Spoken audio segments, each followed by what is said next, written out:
Hello, everyone. Yes, I see people joining already. So this is very exciting. Welcome. We'll give 2 minutes so that everybody joins, and we'll take it from there. Very exciting day. I was talking to Paul before, sunny here in New York, just for a change. I feel almost spring, short sleeves, you know. I'm using this day wisely. Yes, last weekend was spring for us. This week it's been raining 2 or 3 days, so it's raining out there right now. So I'm ready for the spring to be back. Yeah, there you go. There you go. That's we need that. We need that. It's been a long winter. They Excellent. seem to Well, get longer the older I get, but that's another story. but hey, don't get me started with that one. Good. Well, hello and welcome, everyone. I'm your host, Julio Martínez, the co-founder and CEO of Abacum. And it's my absolute pleasure to welcome you all. I'm very excited about today, and this webinar, I've been looking for it for a long while. I'm sharing stage here today with our friend and a key pillar of the FP&A and finance community, Paul Barnhurst, also known as the FP&A guy. Thank you so much, Paul, for joining us. Thank you for having me. I'm really excited to be here, and I'm really excited about our topic. So always fun to share the stage with you, Julio, and to be here with the Abacum family and community. Awesome. Thank you. Thank you so much. And for context, the conversation today is going to be split in two parts. First of all, a breakdown as to how finance teams can transform numbers into action. And then second, we'll be following, with Q&A from the audience. So please make sure you are actively sharing your questions in the chat, and we'll make sure to make time in the end to address them. But without further ado, let's kick it off. Paul, you need no introduction, right? But anyway, I want to make sure the audience has the chance to briefly have an overview of how you became the reputed FP&A guy. Yeah, it's a funny story. I think it goes back now. The first time it was used probably 4 or 5 years ago on LinkedIn. I started posting just more for fun, never thinking, hey, I'm going to have some business around FP&A. And one day I used the hashtag the FP&A guy. And I'd actually stopped using it and was going to discontinue it. And somebody referred to me as that, and a bunch of people followed me. So I started using it again, and it stuck. And so when I decided to start my business, I was like, I'm going to go ahead and use the name the FP&A guy. So really, it all came out of just posting on LinkedIn. Before that, it actually came, funny enough, I'll give a little bit of backstory because I think everybody will find this interesting, it was about 7 years ago. I was working for American Express supporting Traveler's Check in Salt Lake. I was like the last person in Salt Lake in the finance team. Everybody else had been displaced. So it was a pretty good sign it was time to find another job because I wasn't moving to New York. And so I'd reached out to this guy and I said, hey, I'll give you a Starbucks gift card if you give me 20 minutes of your time. He's like, I don't want your time. I want you to write an article for my website. Wrote that article, shared it on LinkedIn, wrote a couple more. And that's really where it started. Over time, I built a following, and today it's turned into a business.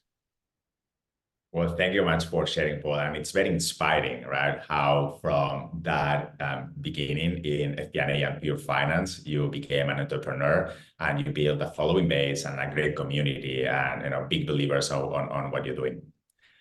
Hey, the topic for today is extremely exciting, and it's turning numbers into action. And at the core of that is the art of storytelling, right? So let me kick off here. Probably everybody here in the audience, it's sophisticated, is very familiar with the concept of data storytelling in finance and FP&A. But we'd love to hear your perspective, how you define storytelling in this context. Yeah. So I think when you're talking about data, obviously it's a little different than when you're telling that story to your kids, you're getting all expressive. And sometimes we think data storytelling is the same as storytelling. And it is that you're going to have a beginning. Many of the principles apply. You do want an emotional attachment, but there's an idea I really like that was shared to me by Christian Wittig. Many of you will know him in the FP&A community. We were talking on my podcast, and I asked him to define storytelling. And he said, in the finance situation, I often try to think of it is you're trying to tell the story around one or two actionable insights. Like often when you're telling a story, that's really what you want to have is that actionable insight. Because the takeaway from the story isn't so much feel good, it's what's the action we can do? What can we do moving forward? Because you're presenting those numbers and you're presenting that story with a purpose. So I think one of the most important things in data storytelling is, do you have that purpose and is it actionable? Can something be done after the meeting? Because we've all been in a meeting where nothing is done. And I like to say it takes a very good meeting to beat no meeting at all. And if you don't have that story, it's not going to be a very good meeting. Well, thank you so much for sharing. Big fan of Christian, but of course, as well of this definition. Very insightful, very insightful. So that the storytelling is not only about explaining the past and then what happened and crafting that story, but driving some action from there. What do we do in the future? In other words, how do we drive performance? How do we drive any action? How do we put those insights into practice in motion? So loving that way of thinking about it.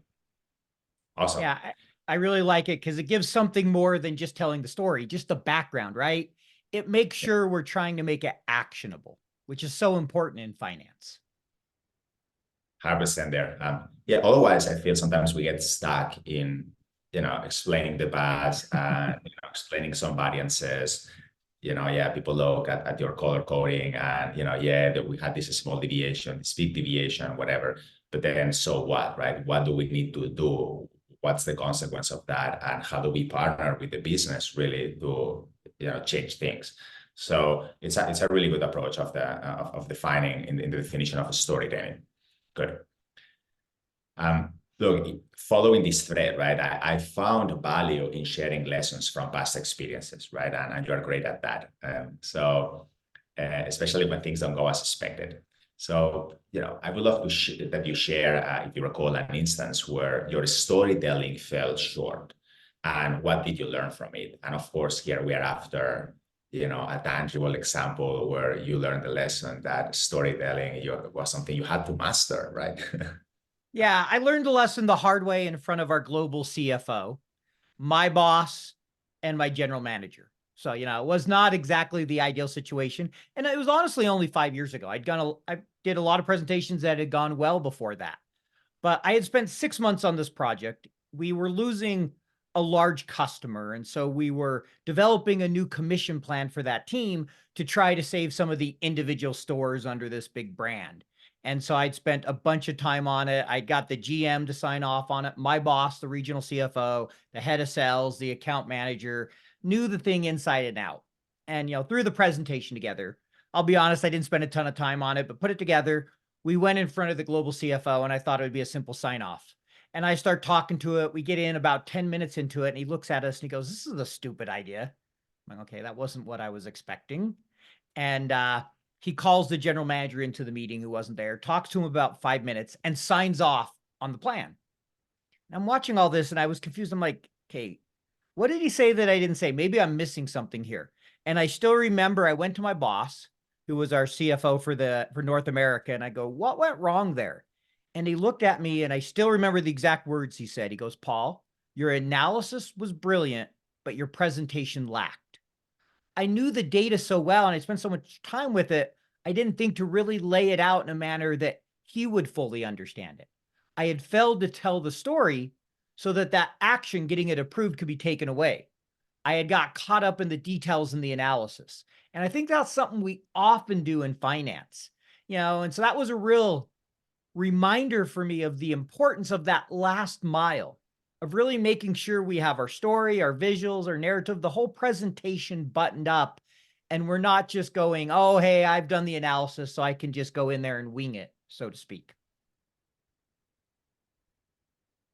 It's very illustrative, right? I think it's a great example as to why storytelling matters. And I feel the same way. I see some fellow finance professionals, but also myself, back in the day, maybe very comfortable in the technicals, right? Very comfortable very comfortable in those numbers, and you're there, right?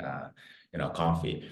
But then your task doesn't stop there. Like, following your definition, Paul, you are mandated actually to drive that action, to make those insights more actionable. And it is that last mile that we oftentimes forget in finance, right? How do we communicate those insights? How do we craft that story that is going to have a real impact in real people? And this is what makes us a real business partner. So loving that story, and I'm hoping everybody appreciates here how critical it is to master the art of storytelling. Look, I think moving on to the next one is finance professionals oftentimes spend more time with data than crafting narratives, right? And I think, we're just touching base on that. And it was definitely my case back in the day. And it sounds it was your case as well, Paul. So, Yep. So for impactful storytelling, and let's see if this is helpful for people in the audience, we need a synergy of three things, right? Data, visuals, and narrative. You just touched on that. And Paul, I would love that you elaborate on this framework that that I really follow, and offer insights on the audience as to how you implement that effectively. How do you move between data, visuals, and narrative? Yeah, so there's a great book. I haven't read all of it. I've owned it. I know the guy really well, and he has a visual that I love that this comes from. So this framework is coming from Brent Dykes, if anyone knows him. He's wrote the book called Effective Data Storytelling. And he shares three circles. You have your data, you have your visuals, and you have your narrative. And I love the way he overlaps them, kind of that Venn diagram, and shows where they connect. And you have data, and your narrative goes with your data. The purpose there is really explaining, right? That's why you need the narrative there. And then he says your data with the visuals, when you combine those together, is to enlighten the audience, right? Because when we just see numbers, most people eyes glaze over. Some people who just love numbers can immediately go through it and find what they want. But usually when we turn it into a visual, that's when the connection happens. Someone can see, oh, you've highlighted this trend and this number is deliberately made to jump out. I can clearly see on the page. That's important. That's an enlightenment moment. And then that visual combined with the narrative is how you engage the audience. And what I really like is he says when you bring all three of those together, where all three overlap, that's where the change happens. Getting back to how we talked about, you want a recommendation to come away, or you want some kind of insight. You want to drive change as finance professionals. We want to help the business do better, make course corrections when we're doing poorly, and make sure we continue to do those things that are going well. So I think, as far as implementing this, it first starts with the data, which is the area I think we all do well, right? Most everybody in FP&A enjoys working with data. They'll dig into data. We can torture it sometimes. I think the areas that are really important to implement is to get better at visuals, to spend some time thinking about them. I still remember one of the first graphs I ever built, and I thought it was cool. I used one of the defaults in Excel. I think I used probably a donut chart and the black background with all these bright colors. And I look at that now and I just cringe thinking, how did I ever think that was a good visual? Like it just exploded off the page. Nobody could have took a number out of it. They would have just saw a bunch of colors. And so I think that's often something that we struggle with in finance. It's easy to just take the default that it gives us. Well, I'll just graph it this way. But when you learn to really make sure you understand why the visual's there, what is it trying to accomplish, that allows you to then start going, how do I accomplish that? So from an implementation standpoint, I think there's kind of two steps that go into that with visuals once you have your data. The first is really asking yourself, what's the purpose? And knowing what the purpose of each visual is. And then the second part of that is what is going to make this visual impactful? What is it I need to do to make sure it tells that story? And that involves things like, limiting color, limiting labels, and making sure you just focus on what the audience needs to see. And then the final, and I'd say this is the area we spend the least time on, is the narrative. Really thinking about what we want to say, not just going, well, I know the data, I put together visuals, so I'll just go in and, kind of make it up. Really thinking about, okay, what's the message I'm delivering verbally? And if you bring those together, you really can drive change. I love this framework. I follow it personally. Again, I'm one of those guys also comfortable with data. We also need to learn how to apply those visuals in a more compelling way. I have a quick follow-up question. How do you think of narrative, and how do you use the context of the organization, like the information that the FP&A person has in mind, given their exposure to stakeholders, to industry trends? How do you craft an effective narrative that encapsulates like all this context that we have? Yeah. So I think the first thing you want to do is make sure you know the question you're answering. You've done your analysis, but sometimes we do analysis and we don't really know what we're answering. So first is know the questions you're answering, know what your recommendations are going to be, and then craft your story around that, but focus on the big picture. Remember, and this is something I struggled with and I still struggle with, is you don't want to get into the weeds, right? Your CEO, your CFO, your general manager, they don't need to know all the data and all the details. They just need to have confidence in the work you've done. And that can come in how you present it and making sure you've done the right work. So I think those are the things that are most important. It really comes down to making sure you focus on what's important in that big picture. You know the question you're trying to answer, you know those recommendations, and you can craft the story around that. One other thing I recommend a lot of times is, get to the point. Maybe not always, but one of my favorite phrases is bluff, bottom line up front. Don't wait till the very end to deliver the message. Often it helps to start with the message and then go into the details that support it. Now, sometimes you may need to hold it till the end, but I think a lot of times we fail to do that when it would benefit us. Awesome. Thank you for sharing, Paul. Big fans of this framework and have big believers that data without that context, without that narrative, without those supporting visuals is meaningless, right? Meaningless in the sense of driving that change. And let me follow up with that, right? Mm-hmm. At the center of that framework using data, visuals, narrative, you used the word change, right? And the underlying topic for this webinar is storytelling as in driving insights into action. So a natural follow-up question here is, once you've crafted that presentation, once you follow this framework, how can we ensure we transition from that story, from that narrative, to actionable outcomes? How do we effectively drive that change in people ultimately? Yeah, so I think there's a couple things there. First is making sure we have clear recommendations and making sure you address those during the presentation. So let's just take an example and say maybe the presentation was on CAC and we're spending too much, right? Our CAC is higher than it needs to be. So we know long-term, we don't have a sustainable business. At some point, that's going to have to reduce. And so giving those recommendations is saying we have two recommendations. The first is we think we should look at, cutting marketing spend here, maybe as an example, or we should restructure our sales team and go more to inside sales versus field sales. Then it's making sure there's time to have that discussion with the team. And then at the end, you say, okay, next steps are, and that you make sure those are written down so that something happens. I think often you do the whole presentation, everybody finishes, and all right, we'll table this till next time. And you really want to try to make sure you leave yourself enough time so you can have that discussion of what are the next steps? What are the action items people are going to do? And then the follow-up happens. I mean, one of the most important things in any of these meetings, presentations, is really the summary and the follow-up that happens after the meeting to make sure it's actionable. It's not just another meeting, just another nice presentation, and we all go on our way. One follow-up question there, Paul. How would you frame that follow-up? Yeah, I think there's a couple ways, and part of it depends on who's in the meeting and who's taking notes and different things. But I think for me, I would frame the follow-up as here's our recommendations.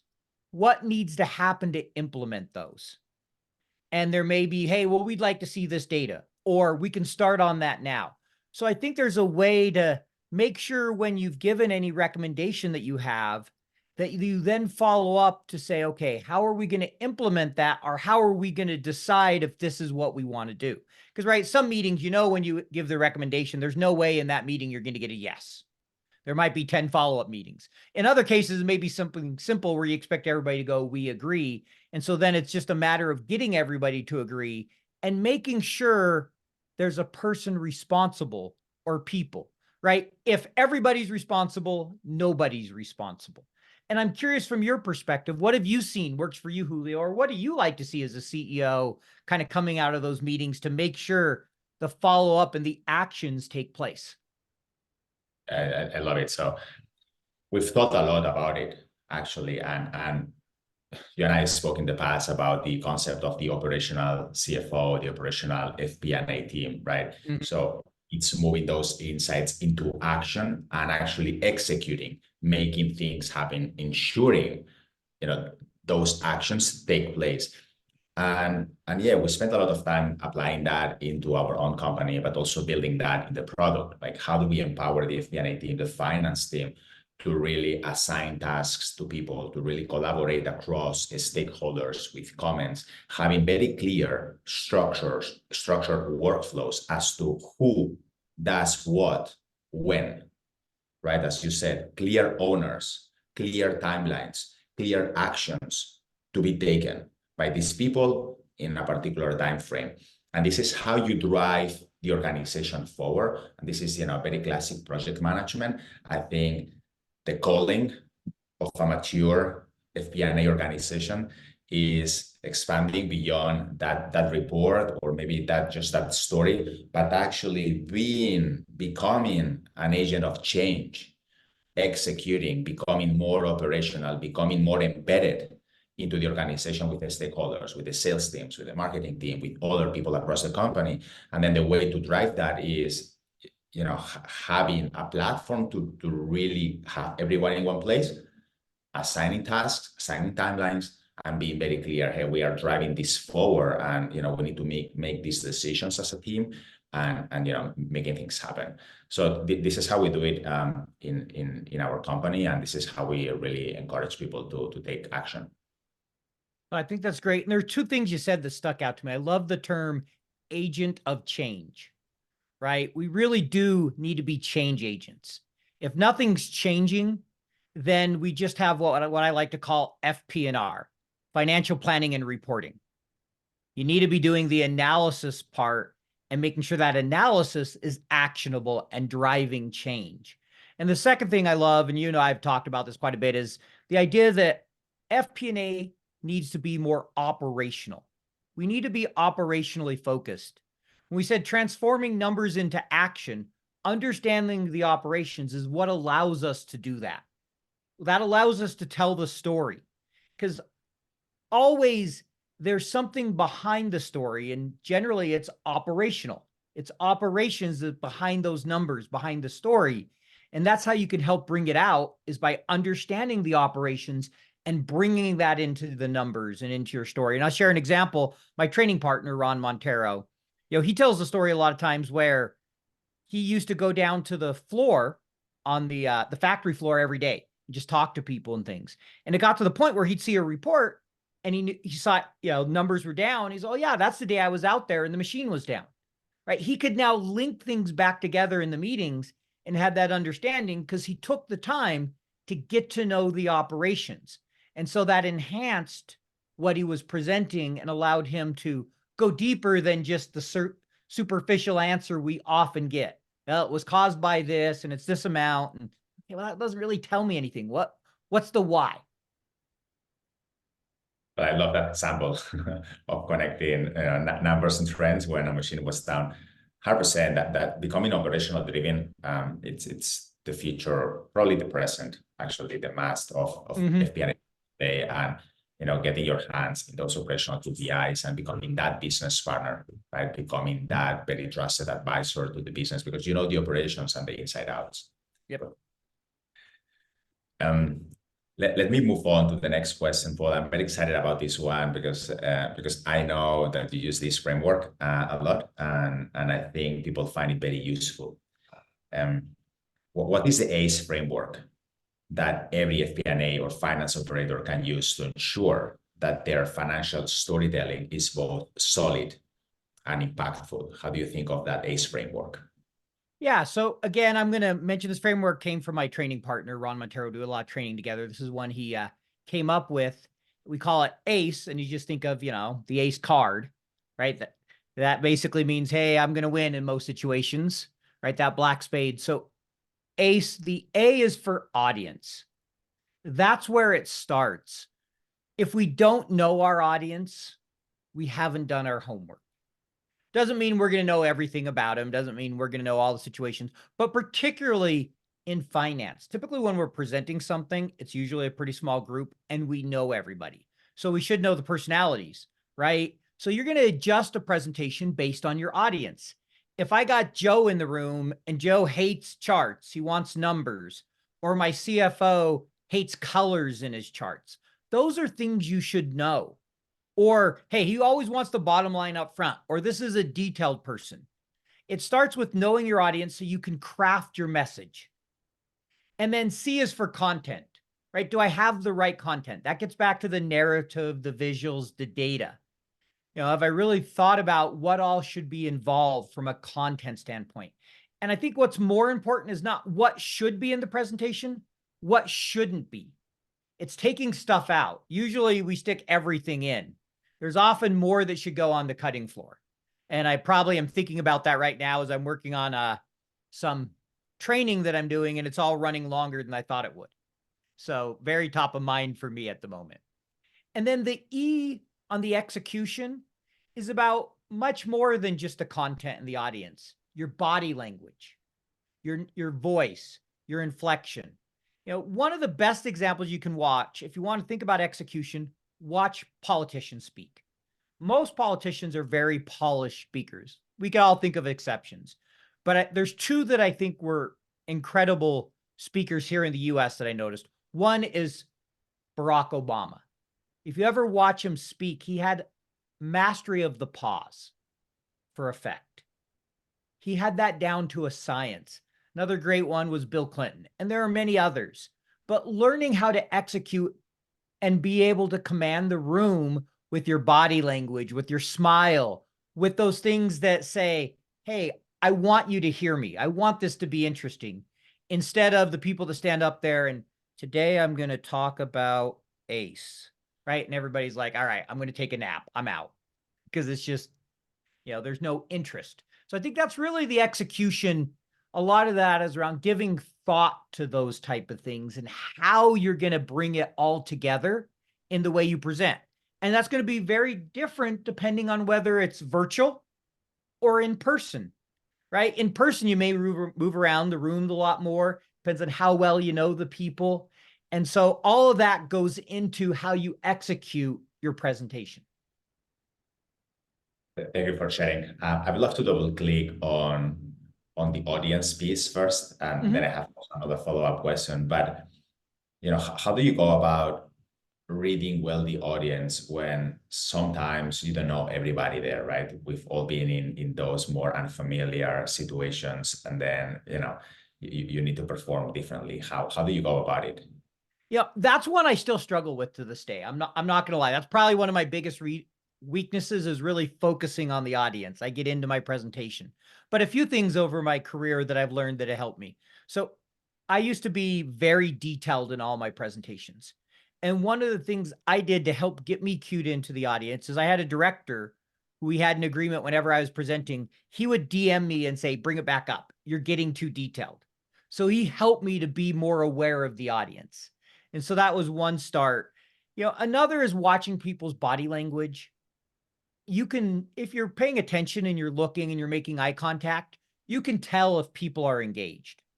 Obviously it's going to vary, right? Like we did a training one day, I think we had 30 people in the room and one person turned on their camera for part of the training, right? How do you pay attention to the audience there? That's where I tried to force questions, ask questions, try to get participation, because otherwise I'm just standing up there for hours talking and having no idea how it's being received.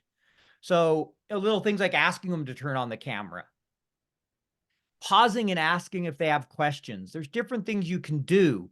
A great one I've learned, and it's one I'm trying to implement, is, if you're presenting something and you need to get an answer to a question and nobody's responding, try calling out 3 or 4 names so you don't single anyone out. Be like, Joe, Pete, Fred, do you have any thoughts on that? Because more than likely one of them will respond and they don't feel singled out. So there's different things you can do to try to, engage more with that audience. Thank you for sharing. I think something, if I can add there, Please. that worked well for me in the past is trying to imagine. So, for your current stakeholders and people well, probably already know, right? But for some other people, that those might be investors, though those might be prospective customers, that whatever, right? But try to imagine, what are their incentives? Mm-hmm. What they are trying to accomplish, what is their agenda, and how your presentation, how your recommendations, how your insights are influencing, for good or bad, that agenda, right? Those interests. Are they becoming a detractor naturally because your recommendation, just goes against their stakes, right? So having that, sometimes we go to meetings, thinking that the truth belongs to us because we've done such a narrow and thorough and exhaustive analysis that like my data is showing me the path. But unfortunately, reality is way more complex, right? And there are many stakeholders, different agendas, different politics in larger organizations, right? And then a presentation and some visuals might not get you there. So anticipating what people might think, how their interests align with your recommendation that is hopefully very objective, can save a lot of back and forth. Yeah, there's a term I like to use there. I call it what's in it for them. Okay. Right? So sometimes we think what's in it for me, but when you're presenting, think what's in it for them? What's the incentive? What's the motivation? Why are they there? What are they trying to take away? So I appreciate you bringing that up because it's so important to understand that. And I still think of, an early time in my career where I wanted to make this change. My boss was all for it. She's like, yeah, go ahead and present it. And everybody just shot it down. And I remember thinking, why? It's a good idea. It makes sense. I had never given any thought of how they were incentivized and, what were the objections they were going to have. It just made sense. I thought it was the right thing from an accounting perspective. So I figured everybody would buy in and we'd do it. And it was a learning lesson of that importance of, in order to influence, you got to think about your audience and understand their motives and what's in it for them. That goes, far beyond the presentation, not just in storytelling, but in everything you do in finance. If you want to influence, you really need to start thinking about the person on the other side of the table. Hey, thank you for sharing, Paul. Well, let's open up to the audience. Please don't be shy. Share your questions, comments, remarks our way. Let's kick off with the following one. You spoke about data, visual, and narrative.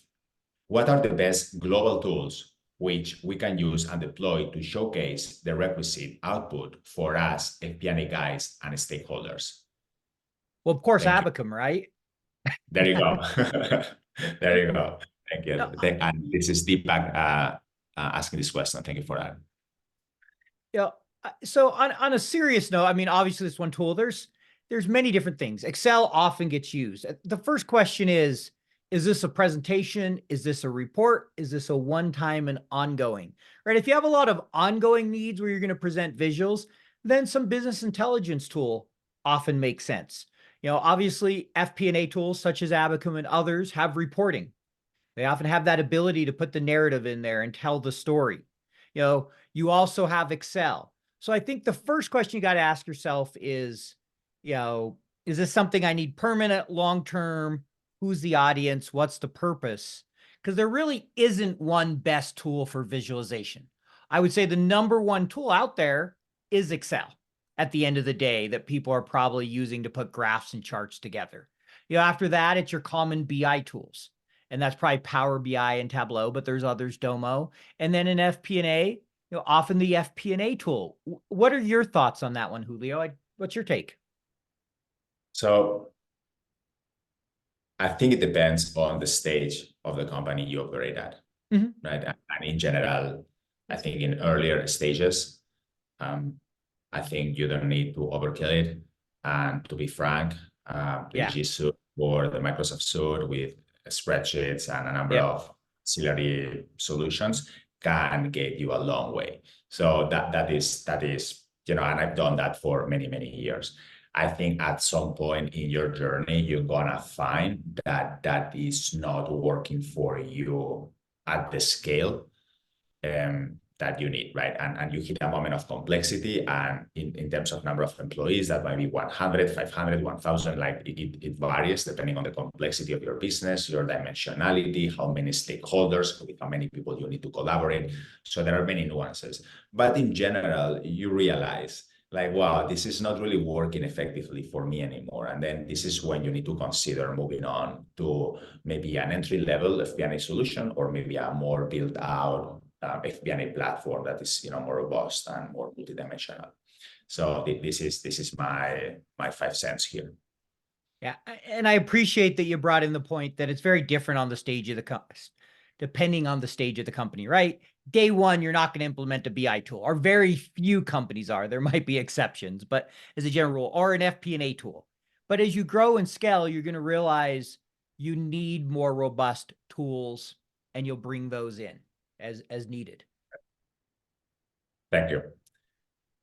We have Terran here sharing with us ThinkCell and PowerPoint is one that he recommends. So thank you for adding that. Definitely, I was a big fan of ThinkCell, so couldn't agree more.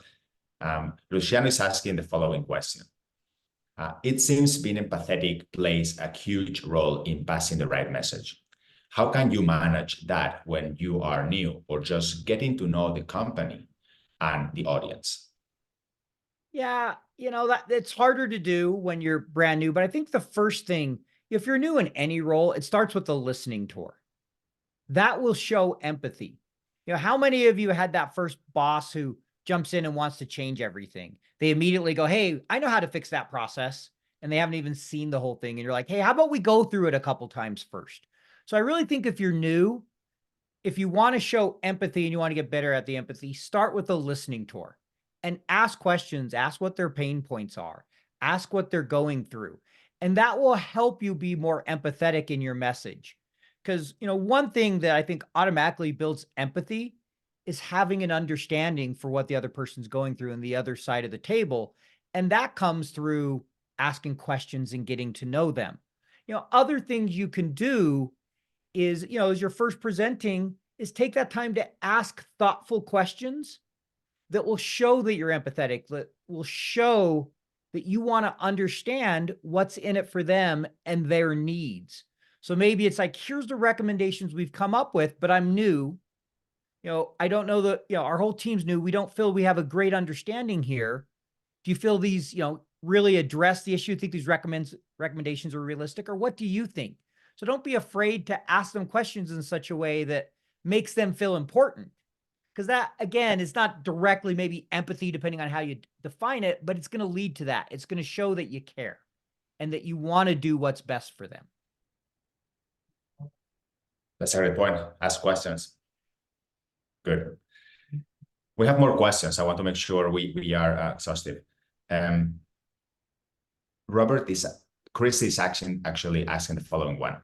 Why do FP&A teams struggle with making impactful presentations? And how do you decide what to display and the story that drives the impact? I think that relates to your point before, when you have a lot of content, like what do you include and what do you exclude as well?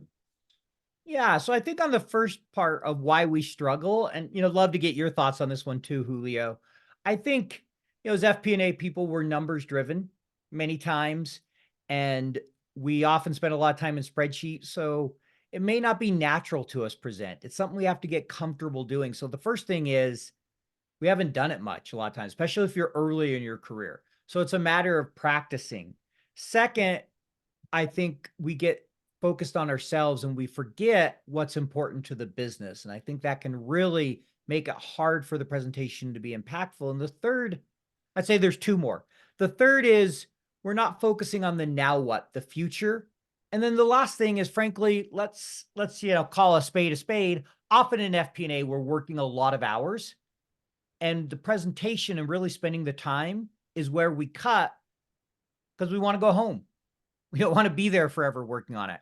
Especially when you think of budget, right? We've all been there where it's 2 in the morning or midnight and the number doesn't tie and you're like, screw it, we're plugging it. I'll finish the presentation in the morning. Even though that's not ideal because we just don't have time. What's your thoughts on it, Julio? I agree with you. I think practice is critical here. Oftentimes, the nature of what we do or what we thought we had to do in the past was very analytical in nature, unless, I'm not sure if commercial is the word, but definitely driving that action, becoming operational. That was second nature for many finance people.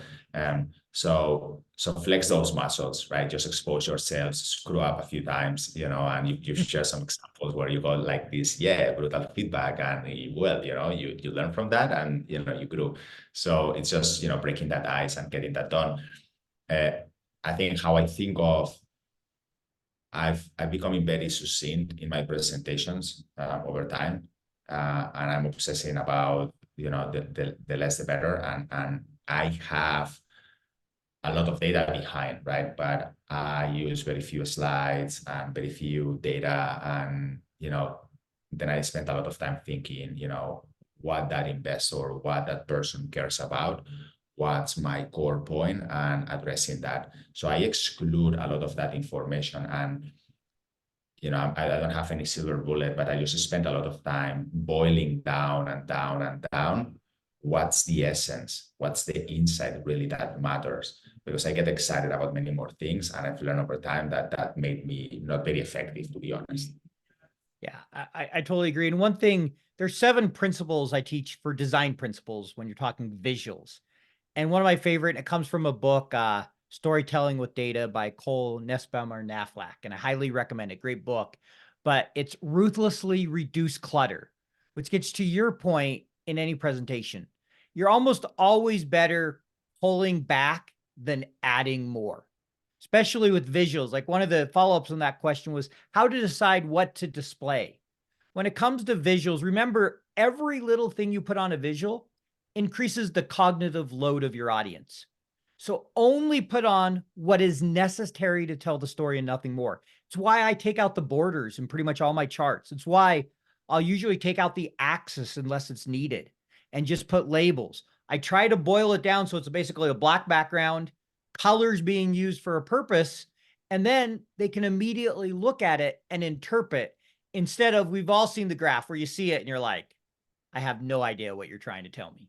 You're going to have to walk me through this because I got 20 labels and 10 different lines and all these axes and a secondary and a third axis. And you're just like, all right, boil it down, treat me like I'm a 5-year-old, a kindergartner, and let's go through this again. Thank you for sharing, Paul. Look, we have a couple of minutes left.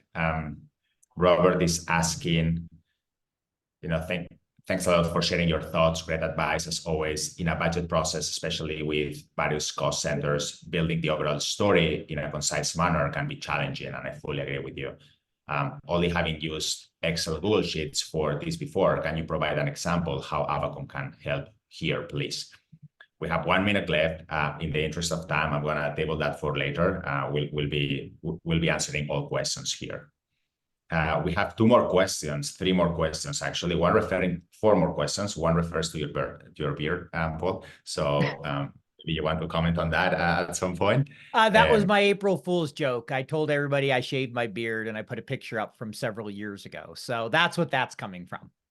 Okay, there you go. There you go. Please, keep it. We love it. It's so authentic. Anyway, we've come up of time. We have 1 minute left. I appreciate we have not covered all the answers. We'll do our best to do that separately. Wanted to be very appreciative. Thank you everyone for joining. Thank you all for coming here and sharing your wisdom and guidance with all of us. It's been a blast. We've heard about the importance of storytelling, how mastering storytelling can help you turn those insights into action.